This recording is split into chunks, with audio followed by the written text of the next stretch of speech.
Muy buenas noches, amigos televidentes y personas que nos miran por internet. Sean ustedes muy bienvenidos a un programa más de Educación Financiera. Recuerden, la educación financiera es para todos y es por siempre. Esta noche estamos verdaderamente de lujo porque José David y su servidor tenemos el gusto de contar con nada menos que el presidente del Colegio Estatal de Economistas en Baja California, México. Y con él vamos a platicar acerca de esas grandes interrogantes que hay entre la ciudadanía, entre los empresarios, entre la gente de negocios, en relación a cómo esperamos que nos va a ir 2017. Cómo se va a comportar la economía, el tipo de cambio, la inflación, las tasas de interés y otros muchos temas que solamente un economista de su talla nos puede platicar en términos coloquiales, en términos prácticos, sobre lo que nos depara en este año. Licenciado, muy bienvenido. Gracias por aceptar nuestra invitación. Buenas noches, José David. Buenas noches. Muchas gracias por invitarme. Buenas noches, contador José. David, buenas noches. Muchas gracias por la invitación. Amigos televidentes, para que conozcan un poquito más de la amplia trayectoria de nuestro invitado del día de esta noche, como ya lo habíamos comentado, es el actual presidente del Colegio Estatal de Economistas de Baja California y también es coordinador de la Comisión Especial para el Análisis de la Relación Bilateral México-Estados Unidos. Y ahorita con el tema tan candente que tenemos con Donald Trump va a ser muy importante que nos pase ahí los pormenores, qué es lo que está pasando actualmente. Él es licenciado en Economía por la Universidad Autónoma de Baja California, cuenta con una maestría en Gobierno y Políticas Públicas por la Universidad Panamericana en la Ciudad de México y dentro de su múltiple experiencia ha sido tesorero municipal del Ayuntamiento de Tijuana por los años de 1997 hasta 2004. Estoy haciendo una breve reseña porque definitivamente tienen un currículum bastante amplio.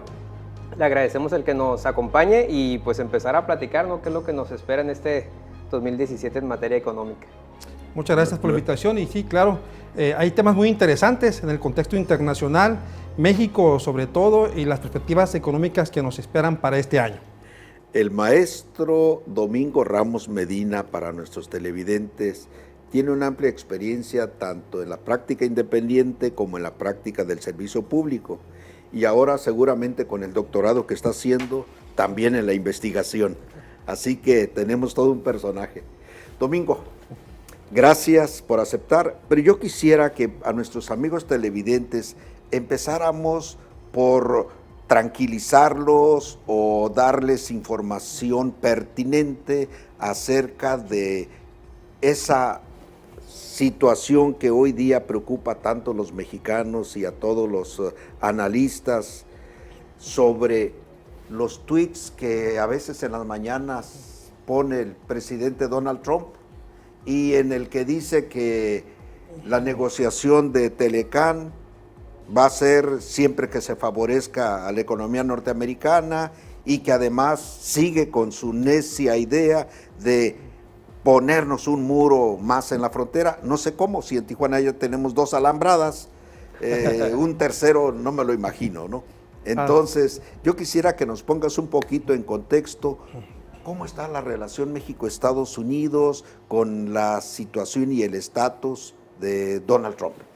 Claro que sí, contador, claro que sí, David. Miren, hay que analizar la economía y México en la economía a través de 2 vertientes. La primera tiene que ver con el contexto internacional, es decir, cómo se desarrolla la economía mundial e internacional y México incrustado en esa dinámica económica mundial, a través de factores externos y factores internos. Bueno, uno de los factores externos, es decir, que nosotros no podemos manejar, ya sea como Estado-nación, como país, como gobierno, se refiere precisamente al tema del manejo de los precios de los combustibles, en este caso el precio internacional del petróleo. Que tradicionalmente el petróleo para las finanzas nacionales han significado un 33-35%. Sí. Significa que de cada peso del gobierno federal, 33-35 centavos le llegaban de los precios del petróleo. Así es, contador, y de hecho una fuente de ingresos muy importante sobre la cual se basó mucho tiempo la economía mexicana a través de los ingresos por parte de la venta del petróleo. Otro factor ahora que toma mucha importancia y preponderancia es el tema Donald Trump. Los famosos tweets de Donald Trump y cómo esto no ha impactado en la economía. hace tiempo, pongamos más allá, casi un año, nosotros no veíamos el escenario de que Donald Trump llegara a la presidencia de Estados Unidos. Es más, creo que éramos pocos los que imaginaban que podía llegar a ser candidato incluso de su partido republicano. Entonces, en este contexto, en una especie de como de cisne negro, ¿no? Casi improbable que pasara, sí. Llega a ser candidato y posteriormente llega a ser presidente. Entonces, esta dinámica o esa situación propicia que pegue de manera, por decirlo de una forma, negativa en la economía. ¿Por qué? Porque maneja una política, digamos, antimexicana, una política cerrada, proteccionista y que atenta contra diversos planteamientos que ya estaban consolidados en la relación México-Estados Unidos.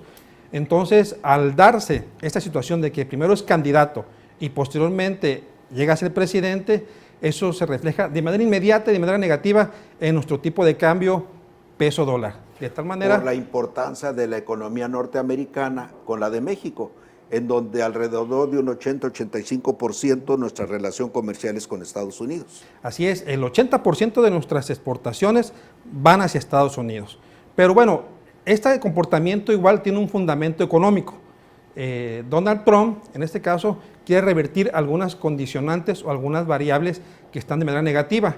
Por ejemplo, al cierre de 2016, Estados Unidos tiene un déficit comercial comparado con México, es decir, importa más productos de México que de lo que nos venden. Al cierre de 2016 estamos hablando casi 60,000 millones de dólares. Es decir, y esto afecta a su economía en dado caso porque ellos importan más bienes de lo que nos exportan nosotros. ¿Estamos, perdón, aquí hablando de una rama específica o estamos hablando en un contexto global de los bienes y servicios? De petróleo y de manufacturas. El total, el bienes y servicios, en la balanza comercial, el total de bienes y servicios dentro de una balanza de pagos. Y aquí el sector estratégico es el sector automotriz, es donde más nosotros estamos apuntalando con respecto a la venta de unidades de vehículos hechos en México hacia Estados Unidos. Por eso no es casualidad que Donald Trump ataque primeramente uno de los sectores que es el sector automotriz, que es donde tiene una gran desventaja con nuestro país. Pero a Estados Unidos le conviene que sus plantas automotrices estén en México, porque en México la mano de obra es mucho más barata que en Estados Unidos. Entonces, si pretendieran que el sector automotriz se regresara nuevamente a Estados Unidos, evidentemente que perdería la economía norteamericana mucha competitividad con otras economías del planeta. Así es, Contador, porque mire, hay ventajas comparativas y ventajas competitivas. Una de las ventajas comparativas que tradicionalmente ha jugado a favor de nuestro país, pues es la posición con nuestro vecino, ¿no? Estados Unidos somos una localidad, y sobre todo Tijuana, ¿no? Y la frontera, que está pegada a algunos de los mercados más importantes del mundo. Y un factor o ventaja competitiva es la mano de obra calificada. Entonces, no es casualidad, ni tampoco es de buena onda, como dicen algunas personas, que las inversiones lleguen a México y a ciertas regiones de México, sino que es porque entienden que hay ventajas comparativas y ventajas competitivas que tienen que aprovechar. Entonces, eso reduce los costos de producción de las empresas. En este caso, hablando del tema del sector automotriz. El hecho, como ya sucedió, que Donald Trump obligue, entre comillas, a sus sectores automotriz, a sus empresas, a quedarse en Estados Unidos, implica que se eleven los costos de producción para ellos. Y de otra forma, él tiene que compensar a través de algún tipo de subsidio. ¿Y ese subsidio de dónde va a salir? Bueno, pues del presupuesto de Estados Unidos federal, y tendrá que desatender algunos programas sociales para subsidiar a estas empresas. Entonces, hay algo muy importante que va más allá de lo político, que tiene que ver con las fuerzas del mercado. Decía Adam Smith, laissez-faire, dejar hacer, dejar pasar, las fuerzas del mercado, la famosa mano invisible, ¿no? Entonces, esta mano invisible, pues, acomoda oferta y demanda, los precios de equilibrio en base a los costos de producción de un bien o un servicio. Entonces, en esta dinámica, el hecho de que Donald Trump meta, ahora sí que la mano negra en el mercado, implica que se distorsione, que por un lado a las empresas se les eleven sus costos de producción y que tenga que compensarlos, como decíamos, de una u otra forma, y que para compensarlos tenga que tomar recursos del presupuesto federal, de otros programas y actividades que realiza el gobierno federal e invertirlas allí. Y hay que recordar una cosa, también hay un Congreso, una Cámara Alta y una Cámara Baja, también hay ahí actores políticos y económicos que le van a decir, hey, esto no se puede, esto sí se puede, en esta parte no te metas, y eso va a impedir las fuerzas políticas económicas de su país que quizás pueda instrumentar su política tal como la venía manejando en el mensaje, en el discurso político. Pero aquí hay algo también muy importante, ¿no? Para nuestros amigos que nos ven del interior de la República, la relación comercial que siempre ha habido aquí en la frontera Tijuana, San Diego o México, Estados Unidos, lo vemos todos los días aquí en la frontera, principalmente aquí con la industria médica. Vemos los fines de semana gran cantidad de ciudadanos estadounidenses norteamericanos que vienen aquí a recibir sus servicios médicos. Entonces la relación comercial como la vivimos aquí en frontera, vemos que desde Washington la ven muy diferente.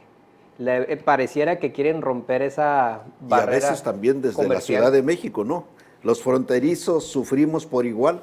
Los que viven en San Diego batallan con Washington porque no los entienden. Sí. Los que vivimos en Tijuana y Baja California batallamos con la Ciudad de México porque no nos comprenden que aquí circulan de manera natural el peso mexicano y el dólar, y que muchos precios de bienes y servicios están tasados en dólares, y que la economía los acepta, y que todos los días son miles y miles de fronterizos que cruzan a trabajar al sur de California, y que del sur de California todos los días cruzan miles de personas a adquirir distintos bienes y servicios, como dice José David, y vemos familias enteras, de familias completamente norteamericanas, familias sajonas, en las cadenas de supermercados y en los espectáculos públicos y en nuestra gastronomía tan deliciosa que tenemos en la región. Nos vamos a ir, perdón, a un corte comercial precisamente platicando este tema, ¿no? Que la relación comercial que tenemos aquí en frontera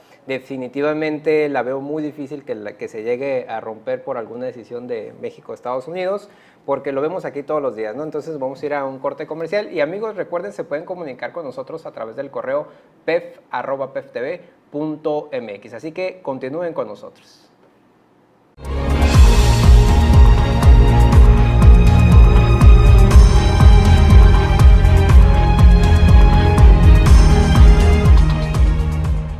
¿Qué tal un 40% de descuento permanente en tus análisis de sangre con BH y química sanguínea 15, incluyendo riesgo cardíaco? Inscríbete a Círculo Élite, el programa de beneficios de Certus Laboratorio para obtener eso y más. Pide tu tarjeta y rodéate de saludables promociones.